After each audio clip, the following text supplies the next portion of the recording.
Welcome to the Excellence at Work podcast, where we explore the strategies and best practices that drive business success. I'm Rachel Cook, COO of Brandon Hall Group and the host of our podcast, along with members of our executive team. In each episode, we'll dive into the latest trends, insights, and real-world examples from some of the most exciting leaders from organizations worldwide. Be part of our journey and learn from the best as we discuss innovative approaches and cutting-edge technologies for talent management, learning and development, leadership, diversity and inclusion, and more. Hi, everyone. Michael Rochelle, Chief Strategy Officer and Principal Analyst here at the Brandon Hall Group. And I'm joined once again with two of my favorite people to catch up with on what's going on in the market. Jeff, David, good to see you again. Good to see you as well, Jeff. Good to see you too, Michael. Hey, so we're going to talk about an interesting topic today, and it's one that I think a lot of organizations are right in the middle of trying to figure out. We're going to call it extended enterprise learning. But as we know, there's a lot behind that statement, and there's a lot behind what it takes to do it right. And I got a couple of great experts on with me today that are going to try to solve both of those things for us. So let's get started. So let me throw out the first question. So how do you describe extended enterprise learning properly? That's a good question, because if you Google it, there are a lot of answers. You bet. I think to me, I think the simple answer is anytime you're trying to train people that don't work for you. But kind of going beyond that, I think, and focusing on the extended enterprise, I think there are really four categories of extended enterprise, and then there's this fifth category that's like other. The way I think of it is kind of looking at a company's value chain. That's the extended enterprise, right? And so it's starting with the end in mind. It's trying to train the customer on using your products, right? It's trying to train the channel partners that sell and service your products. It's trying to train the organizations that are part of your operations, but they don't work for you. Maybe you've outsourced a call center. Maybe you've outsourced the logistics of moving product around. Maybe you've outsourced your IT. Or maybe you have a score of contractors that do things. So those are all what I would call operational partners. They're not your employees. You're not necessarily focused on their career paths or doing annual reviews, but there are things that they need to know. And then lastly, your suppliers, the people that are providing the inputs into your process. So those would be the four. That's where I would kind of cut it off. And then I would just add there's one other category, which, for lack of a better term, I would just call it professional development. And that's really third parties that are training individuals. And so all of your educational institutions kind of fall into that category. All of your professional certifications, your associations that have training for members, they're all trying to train an individual on something or certify an individual on something. And so it is technically extended enterprise because you're not training your employees, but they're not part of the value chain. That's my 2 cents, Dave. I think those are great descriptions. When people ask us what we do, right, I get in this extended enterprise definition. Then I said the easiest way for me to tell you is walk into any of our customers' dealerships, and this is what we're doing, and all the complexity that goes into that, and how you that managing all of that, and what does it mean? How do you make sure the people in your network are doing the things that are going to make your organization, your company better? It doesn't matter if you're selling cars. It doesn't matter if you're selling tractors. It doesn't matter if you're selling services. And that's the easiest way to get across. But you're right. It is a very broad definition. Your definition is very good. Okay, so the table's set as far as what it is. Mm-hmm. What makes it so different than training employees? I think the reality as an extended enterprise, we said at the very beginning, they are people that don't work directly for you. And inherently, that creates a lot of complexity in terms of managing, delivering, what do you need to get out of them? How do you motivate them to take it? All the things that are part of, that you have on internal controls and HR solution, you don't have in the external enterprise. Add to that other things like organizational, I have used the word complexity too many times, but organizational complications with respect to East looks differently from West. Partner A looks different from partner B.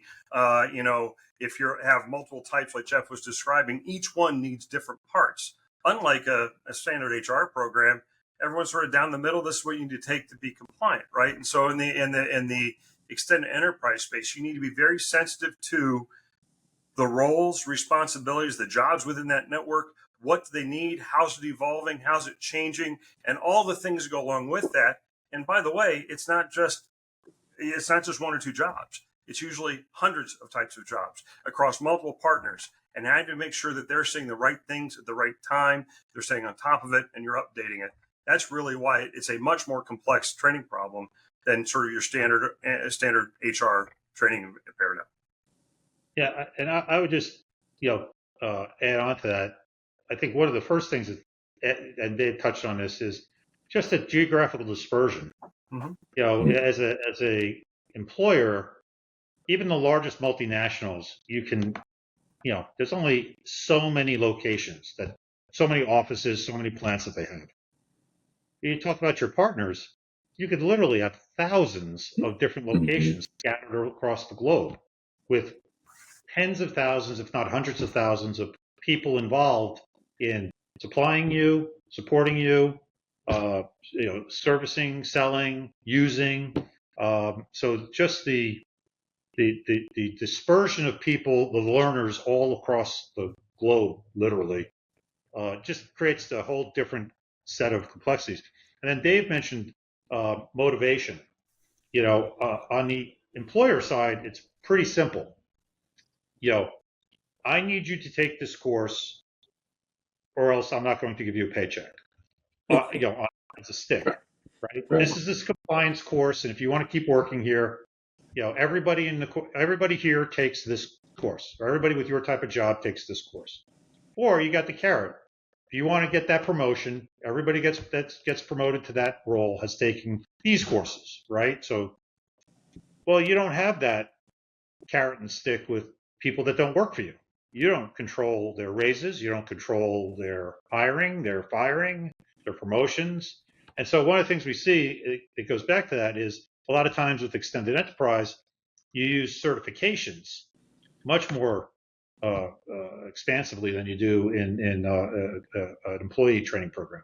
So that as a motivating thing of, you can show your colleagues that, I've achieved this level of competence. Like a Microsoft certified developer, for example, right? So that's just a couple of them, and we could talk for hours on them. Just a quick follow-up to both of you on that. Don't you think attention span, I know it sounds pretty basic, but don't you think attention span factors in too? Because these are people that don't work for you. So attention span in a couple different ways. Yes, there are people that don't work for you, but the other thing is, oftentimes the amount of content they need to consume to be competent technicians or something is long form, right? Mm-hmm. And if you're thinking about the dealership model, just as an example, anyone servicing something, they have obligation to get work done, and they have a limited amount of time. So there's this interesting balance of how do you deliver content in the right way, in the right time, to make sure they can consume it effectively. And oftentimes these networks rely on small bit and highly blended learning programs, candidly, because to get people prepared, and then you literally pull them off the shop floor, pull them out of the network to go physically somewhere to round out and prove their competency. They know how to turn a wrench. They know how to sell something. Mm-hmm. They know how to interact with individuals on your behalf. And so it's a very interesting model. But you're right. Attention and time are really two big factors in these kinds of networks. Yeah, I would just add to that. I think as a learner, you have the same attention issues you have with other learners, right? It's got to be engaging, interesting content, or you lose the learner. But Dave raised a good point on the time. If the company decides that if my employer decides sending me to 8 hours of training is a good thing, well, the company is paying for me to sit in that training for 8 hours. Mm. But if your business partner decides that sending you to 8 hours of training is a good thing, well, the partner who's paying for you to sit there better think that that's 8 hours well spent. And so, attention on the learner side, I think nothing really unique there on the extended enterprise. It's the time of the learner and the fact that the company doing the training is not the one paying their salary. And that's where we see some, you better deliver the stuff, and it better be quick and efficient, because I don't want you sitting all day off the line, or not doing your job while you sit in some course that is wasting your time. Right. So whereas you don't get that in employee training as much. Right. And you brought something up that was interesting, Jeff, and I'm sure the audience is asking you to expand on it. You brought up that certifications happen a lot with extended enterprise training and learning. Why so much more there than, say, for employee training or learning? Well, I think it goes back to the incentives and rewards and motivation of, as an employee, there's really kind of three types of training going on, right? There's that onboarding training. This is the stuff you need to do to start this job. There's the compliance-based. This is what you have to do. Everybody has to take fire safety or whatever it is based on your role. And then there's the career advancement, right? And you can really kind of say, well, I want you to take these 3 courses, or I want you to take this course, or you need to take those 2 courses for advancement. But you have that whole personal dynamic of your manager and where you're going and what you're good at, and that. On the extended enterprise, you don't have that. It's not part of their review. It's not part of their professional development. It's not part of their annual review or salary. It's not necessarily part of their onboarding as an employee, right? And so it's a way of ensuring that there's some minimal level of competency that extends beyond one course. Like if you could cram it all into one course, great. But usually it's a bunch of courses, and the sponsor of the organization providing the training wants to make sure there's some minimal level of competency. And so I really need you to take these 10 courses to get this minimal level of competency, and I'll put a certification around it. And then you have some physical thing that's a credible signal to your employer and to your colleagues and to the marketplace that you're operating in, your profession, that, oh, you have a certain level of competency in a certain domain. Like, I think the perfect example is the Microsoft certified developer, right? It's like, you don't need to be a Microsoft certified developer to write code in .NET or in any of the Microsoft tools. But it is a series of courses, a series of assessments that show that you have some minimal level of competency and that has truck in the industry, and I think that's the real reason. It's being able to credibly say, look, I know at least this much. I agree with you there. The one other point that I would throw in on that is the other thing that certifications are used for. Well, other than rewarding someone for longevity in a role, you've achieved level 1, level 2, level 3, all the way to master and everything else. It also helps people understand, as in these networks, oftentimes technologies are sunsetting and new technologies are coming in. Skills to support them need to evolve. How do you do all those things? And by having those certifications and those steps defined, right? What does it mean to be a level 1 today is going to change if this technology is sunsetting and something else is coming in, right? And if you look at this entire arc, right, it allows you to say, okay, what it means today to get to this point is going to be different than what it means tomorrow. And when you begin to introduce things, someone knows what they have to do to maintain their level of competency and their level of certification as things are happening. So it usually doesn't happen overnight. It's not like a company pulls something away and strips away these certifications, says, okay, we're introducing something new because you've been with us for a long time. This is how it impacts level 2.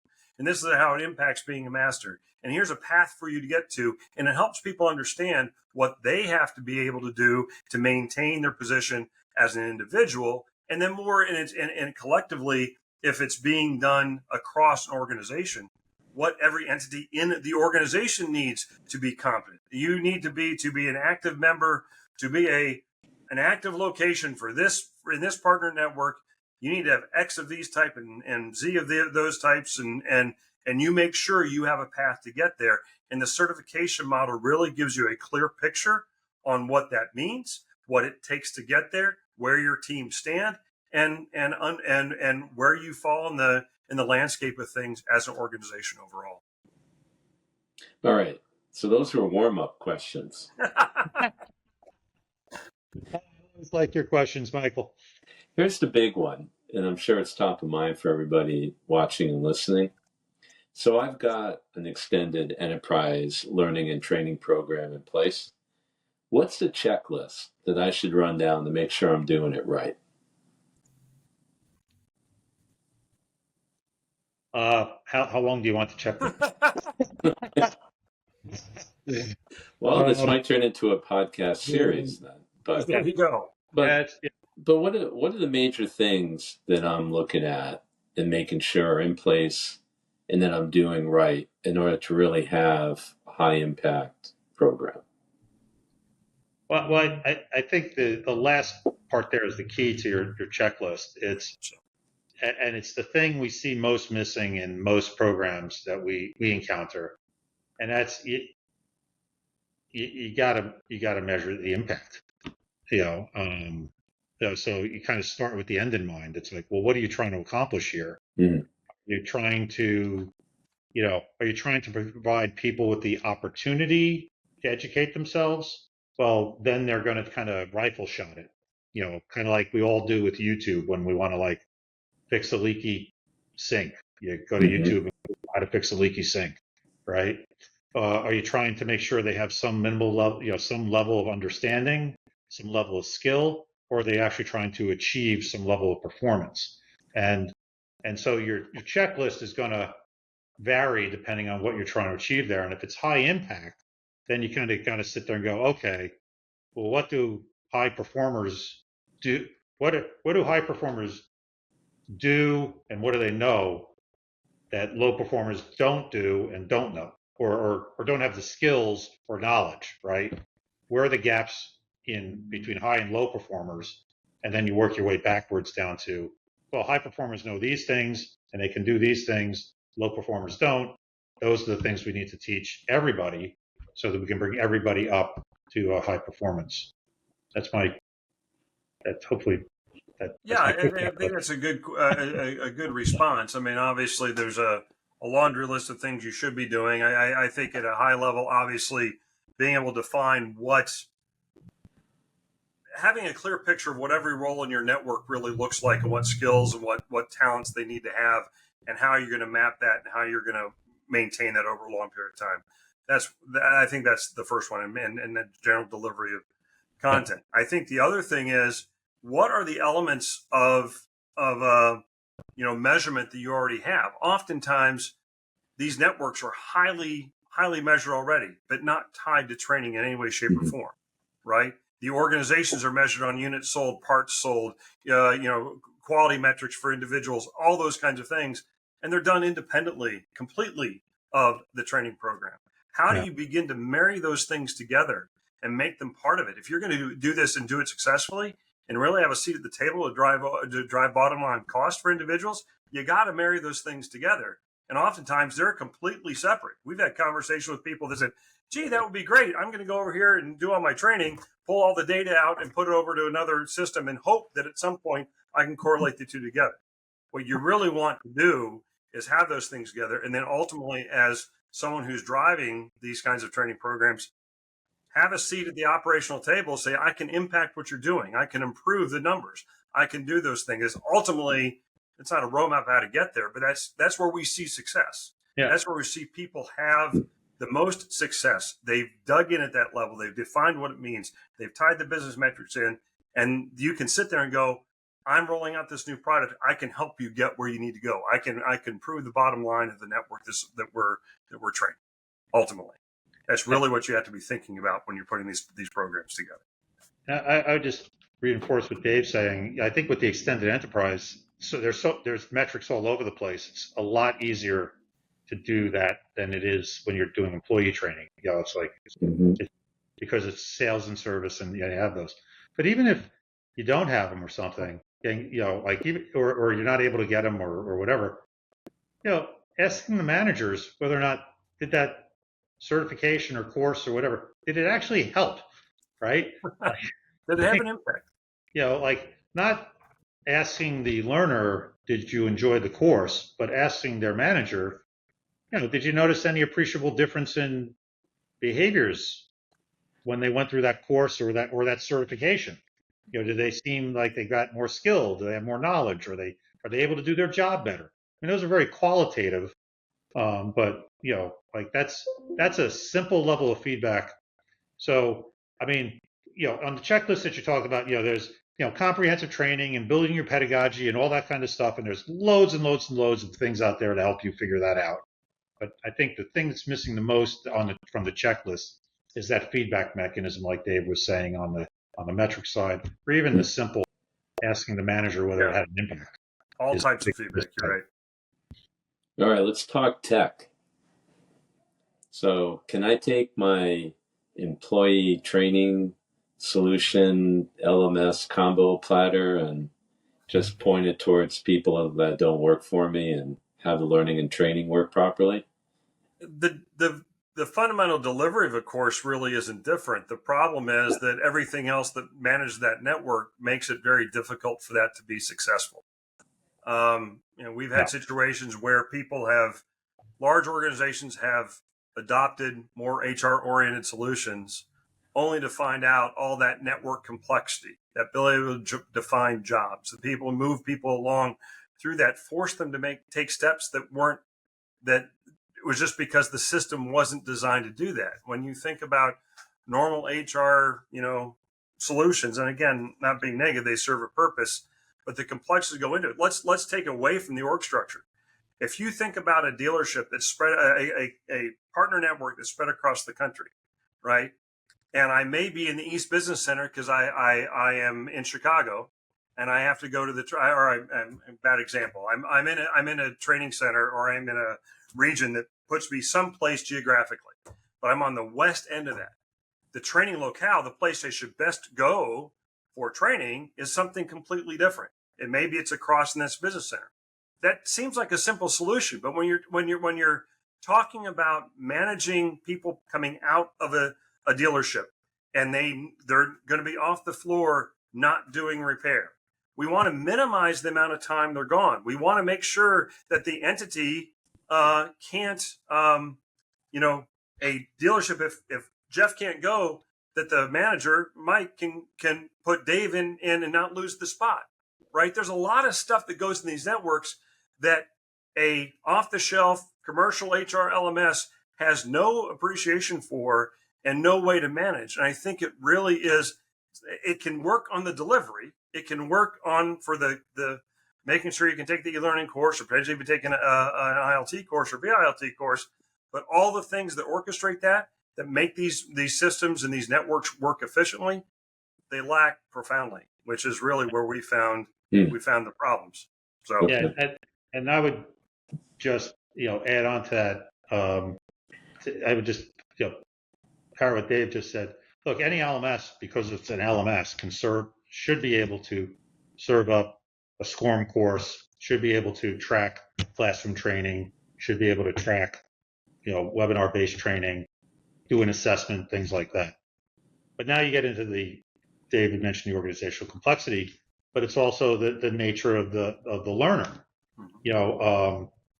They don't work for you, but they don't necessarily only work for one of your partners. They might work for multiple partners, or today they're working for your West Side partner, and tomorrow they're working for the East Side partner. And being able to track those multiple relationships that you have with your learner, which you just don't have in an employment situation, right? So perfect example. We've had a number of clients like this. Their partners were experiencing tremendous turnover, 40, 50% turnover a year, which is not unusual in some of the industries where you've got these sales and service partners. And so the kind of conventional wisdom inside our client was, we're training. Why were we investing in training? We're training our competitors future employees, right? And because they were doing something more with a more conventional employee system, and then when we were able to put our system in, which is geared towards extended enterprise training, they were able to track all those relationships, and it turns out that yes, their partners did have a 40% turnover, but the network had a less than 10% turnover. And what was really happening is people were training themselves up, which made them more valuable, and then they would go get a job over at the West Side distributor or a town away, or and so you weren't training your competitors' future salespeople. You actually were you're managing this network, and that's a very you just can't see that or manage it if you're in a system that assumes there's a CEO at the top and everybody reports up to them. Right. That makes sense. So, wrapping up, everyone who gets off this podcast, what's the first thing you want them to do in terms of looking at their extended enterprise learning and training program? Well, I think the first thing is, what are you trying to, ask yourself, what are you trying to accomplish? Are you just providing a library of courses for people to rifle shot? Are you trying to establish a certain baseline of knowledge, set of skills, performance? What are you really trying to do? And then does the platform you're using, is it impeding you from doing that? Because, if we take it the other way, look, if you don't care about, if all you're doing is providing a library of courses for people to come and take whenever they want, well, 90% of the LMSs will be able to handle that to some degree. But you don't care about whether or not your field force knows that, or any of that type of stuff, But but those tend to have very low impact, and you got to ask yourself, why am I doing this in the first place? Right. So I'd say, what do you really want to accomplish, and is the platform you're on right now impeding you from doing that? It's kind of interesting when I think about that question. What's the first thing I want people to do? Well, I would concur with what Jeff just said. What are you trying to accomplish? Always the thing we fall back to. The one thing I will encourage people to do as they begin to, if they're going to be looking, don't discount when you're putting your things together for RFPs or for evaluation. Do not simply say, I want the 300 things that every other LMS does. Think about the business elements Good point. that are important to doing this, right? Right. What is going to make a difference? We have seen too many times organizations who do the 300 things every other LMS does. They weight all those things, and then they go through the implementation process. Then 5 years later, they're screaming to run the other way because they didn't get anything out of it, because they had to completely revamp what they were doing business-wise to train the extended enterprise. So I would strongly encourage people, when they're evaluating, to prioritize their priorities, or prioritize those items at a much higher level, and just get the yes check marks on the 300 other things, but focus on things that really drive your business and are going to move it forward overall. Yeah. If I can just build on what Dave said, there's a couple of questions there that I would ask myself if I was in that situation that you don't see on the RFPs, or you don't see that those have been thought through. Things like, how do you really need to organize your learners, right? Like they got to be organized by the partner they're with, the region they're in, the field force. They might have multiple relationships with multiple partners. How do you really want to organize them so you can manage that learning, right? And then how do you want to organize the content? And that gets into the certifications. Certification isn't just these 10 courses. Do you want to bring in any performance data? For managers, do you want to make that part of their certification be that half of your staff has to be certified for you to be certified, right? That has nothing to do with the manager learning anything. That's just, as a manager, you got to learn these 5 things, and you got to make sure half your staff is certified. But how do you want to organize your learners? How do you want to organize your content, especially on the certification? how do you want to manage user access? There's not a nice HR system that you can just tap into for accessing the users. A lot of times you don't know who these people are. So how are you manually going to do that? Are you going to distribute it? And then lastly, how does everybody get enrolled or assigned to training? And those things are very different in a extended enterprise than an employee based. Well, that was terrific. And I think anyone listening and watching the podcast got a lot to think about. And in fairness, to be able to go back and scrub what they're doing and make sure that they're doing it right. But it sounds like technology plays a big role in this. I think the takeaway here is you don't want to take your average everyday learning management system and point it towards such an important initiative within the organization. And I think it was some really interesting points that you brought up about, if it's a differentiated type of learning and training, so you need a differentiated solution to be able to support it. But I appreciate the time. I know we could talk about this much longer. I know you guys were holding back and probably have 100 other things you could share, but I appreciate your time today. Well, appreciate your time, Michael. We love talking about this. We're kind of geeked on it, so we really appreciate the opportunity to chat with you, and it's always a pleasure.